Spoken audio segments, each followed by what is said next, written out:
As everyone knows by now, this is our 50th anniversary. That in itself is an accomplishment for any black business. To accept over 200 veterans to be buried here at King Park. At this time, in honor of our veterans and our fallen heroes, ladies and gentlemen, please prepare for military honors rendered by the 9th and 10th Cavalry Division of the Baltimore Buffalo Soldiers. Stop. Stop. Stop. Stop. Stop. Stop. Stop. Stop.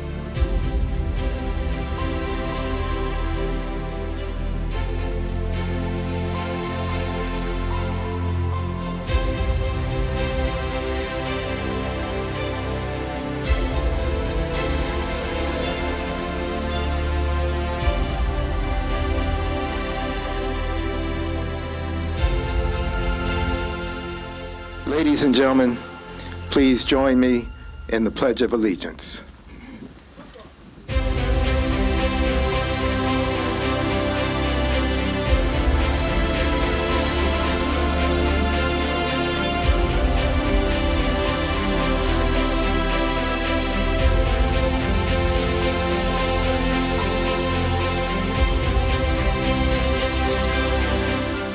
We welcome you here today to King Memorial's Park Annual Memorial Day service and our 50th anniversary. 50 years ago. It is amazing how far this cemetery has come. I can recall when my father first acquired 50 acres here, and it was in an effort to establish a respectable burial grounds for African Americans in Baltimore because there was none. And when he first started this, I can remember him sitting down and having some tearful nights, wondering if he did the right thing, because it was a challenge. It was a challenge financially. It was a challenge for maintaining. It was just really him and what they called back then a grave digger. And it was more than what he could handle alone. But yet he was a faithful and God-fearing man, and he trusted. And look today what it has become. Nothing comes easy. Nothing comes easy.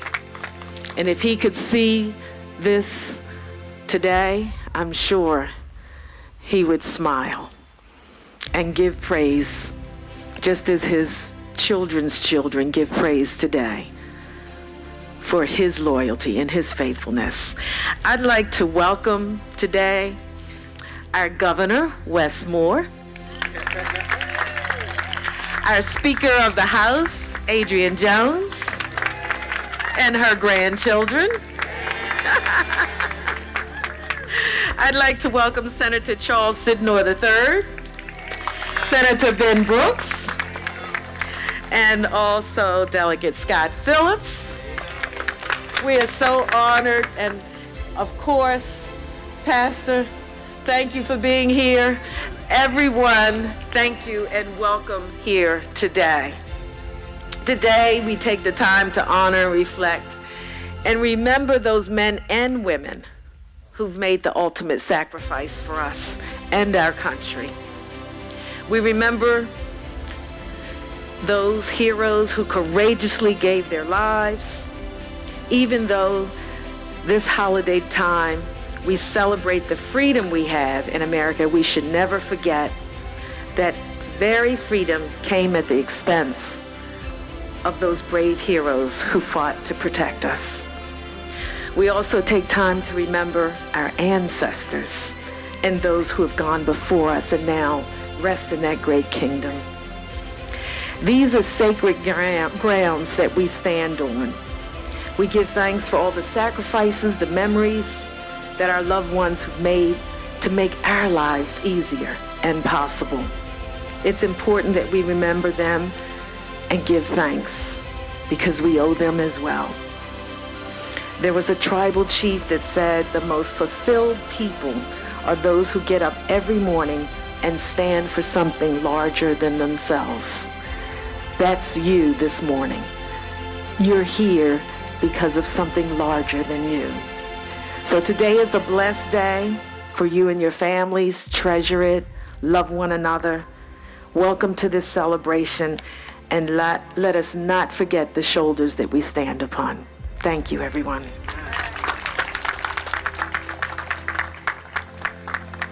It was actually a combination of 3 African American funeral homes who were competitors in Baltimore. But they came together because they were tired of taking our people to neglected, run-down, historically black cemeteries that no longer could afford to keep the grounds up. That's how it started. It started with people, competitors or not, coming together for the sake of our community. And that is the old way of doing things for our community, working together. Amen? Amen. Okay. We're thankful to the vision of my father, whose favorite proverb was, trust in the Lord with all your might, and lean not to your own understanding. We could have never done this on our own. This is a blessing. This is a ministry. That's what our parents taught us. And I'm going to take some prerogative right now.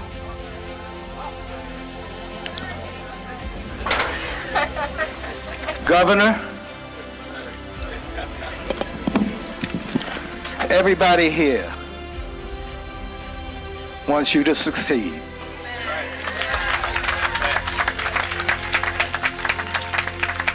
We want you to be the best governor that ever took the office.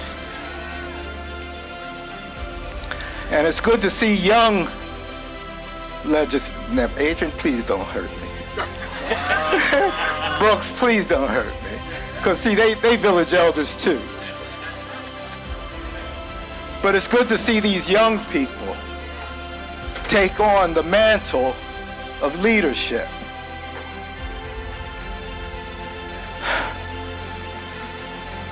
But you can't do it by yourself.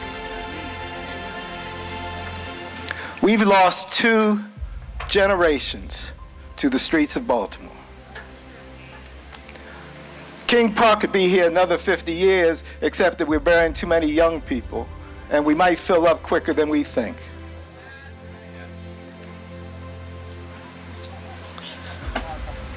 You need help. It used to be Grandma and Grandpa could give some wisdom to the young people. But right now, Grandma and Grandpa are under 40 years old. They haven't lived long enough to transfer the values that we were taught by our parents. Family, community, togetherness. That has been our fault, my generation's fault, because we did not do a good job of transmitting, communicating the values that we grew up with to these young folks. But we can change that. Because now is the time for elders. Now is time for elders to take a stand for our community.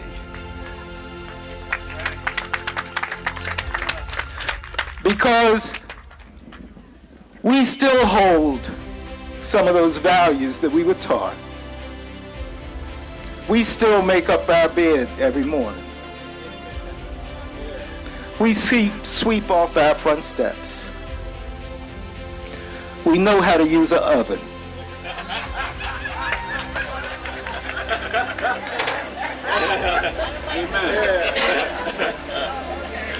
Governor, we want you to succeed. And I think if you made the call to call an assembly of the elders, of the village elders, convene a convention of the village elders, and ask them to step up. We might be tired, we might be weary, but some of us still want to do the best we can with what we got left. I don't know what it calls for. Maybe it calls for us standing on the corner. But you got strong black elders who would step up if you made the call. You got Vietnam veterans, men who know what discipline is, know what it feels like to be shot at, that can step up. You got retired teachers and literally old school teachers. We learned to read and write by the 3rd grade.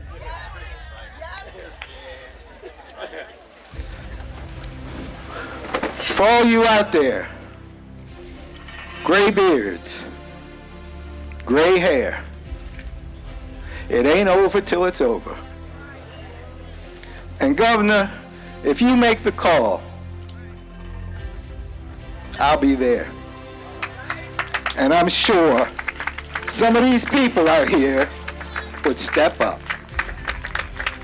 So on this occasion, let us recommit ourselves. 50th anniversary is a time of renewal. And we need to do something for Baltimore City. I don't have the answers. I have the great honor to introduce someone who should need no introduction. Our speaker today will help us commemorate this Memorial Day and usher in the 50th anniversary celebration of King Memorial Park Cemetery, which we already acknowledged was started by my family in May of 1973. It was just a little small, I'll say small, 50-acre undeveloped piece of land. But today, King Memorial Park is 155 acres of developed cemetery property. As we acknowledge, as we pay homage to those fallen heroes who paid the ultimate price and died on the battlefield for our freedom this Memorial Day, we also remember our loved ones who have gone on before us. Today's speaker knows all too well the importance of remembering our fallen soldiers. I thank God for the March family. I thank God for this family because this is a family that doesn't just allow people the chance to celebrate and honor in some of their most trying and difficult moments. But this is a family that has a legacy of also saying that we are going to support those who are left behind and holding the burden. When I think about the impact of what has happened with this family, not just in terms of presenting a beautiful and a celebratory place for us to be able to honor our family members, our neighbors, but also a chance to say for all those family members who are still grieving, for all those family members who are still hurting, for all those family members who want to make sure that the names of their children and their brothers and their parents and their uncles and aunts, that we never forget their names, names like Malcolm Miller, that we never forget their names. This family has set the path. God bless you all. God bless you and your legacy. God bless you for honoring the Spirit of the Lord and for allowing to be used as a vessel to show that He continues to love us every single day. God bless you and thank you.